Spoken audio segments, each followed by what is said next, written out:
guys, my name is Gwen Nicole E. Timoteo. For today's video, magluluto po tayo ng gulaman.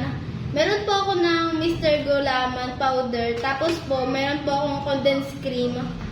Tapos, naglagay ako ng 4 na basong tubig na ganito lang. First, ilalagay po natin yung Mr. Gulaman na powder dito po sa kaldero po, hanggang po sa matunaw.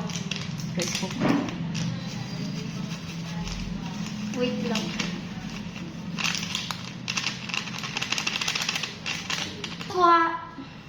Tapos po halo-haloin po natin. Hanggang po sa matunaw po siya para po pag niluto natin siya wala pong bubo. Tapos po, ilalagay po natin yung condensed milk po sa dito po.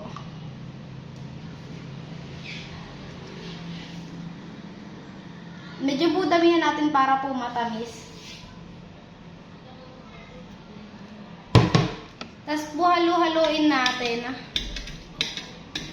Pag nakita nyo pong wala na pong buo-buo, pwede nyo na pong isaksak. Tapos po halo-haloin lang po natin siya hanggang po sa kumulo. Para hindi po magbuo-buo.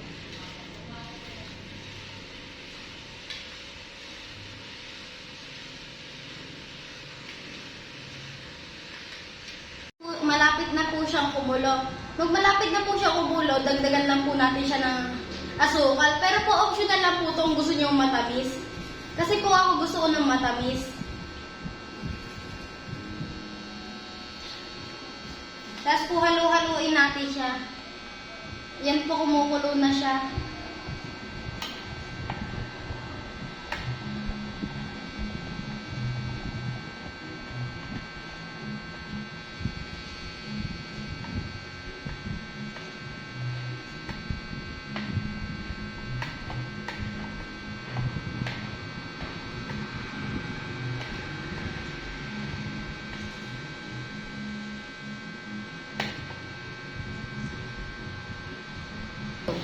Hi guys, ito na po, kumukulo na siya. Tapos po, pag kumulo na siya, ilalagay po lang natin siya sa lalagyanan. Depende lang sa inyo kung anong gusto nyo lagayan. Yan, hahanguin na po namin siya. Ano na natin siya nahango. Tapos, titikman ko lang.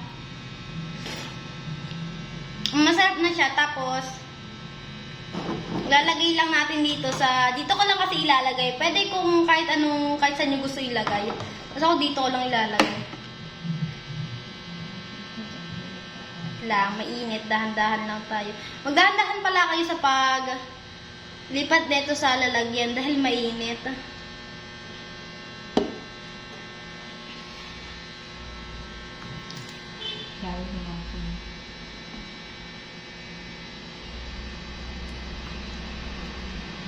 Yan.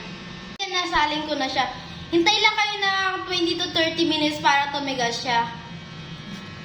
Ito na po siya after ilang minuto. Matigas na po siya. Wait lang po, titigman ko muna. Masarap naman po siya. And thank you for watching!